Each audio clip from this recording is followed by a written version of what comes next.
It goes back to the overwhelming sensation I had as a young man when I realized that freedom is actually available. With your own sailboat, you can go anywhere. It's almost like space travel.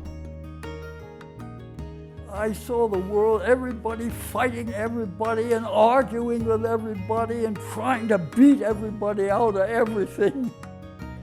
I just wanted to get away from that rat race. See, I used to climb the highest trees just to get away from the earth. A sailboat is working with nature. I was a nature boy, 100%. I always wanted to be around boats. People ask me where my ideas come from. I don't know whether other people know where their ideas come from, but I certainly don't.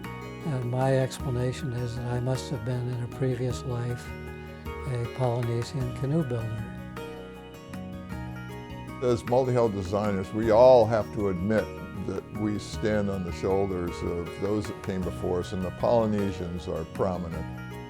And I've often said, you know, if North America had been populated by people from the far west, we would have been thinking that keel boats were the oddity.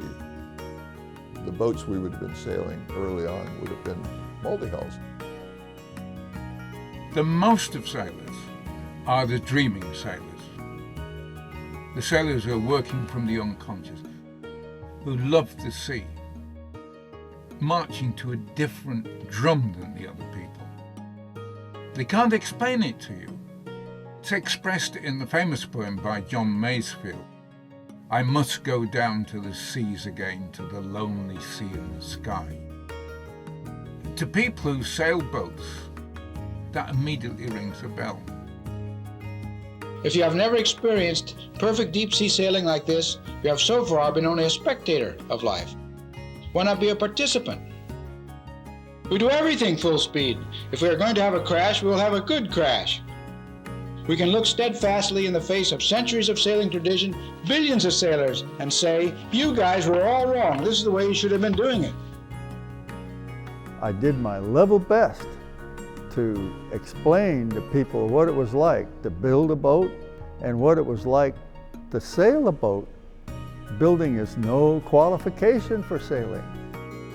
Sailing around the bay is one thing, but when you start dealing with the big briny ocean, the risks involved are considerable.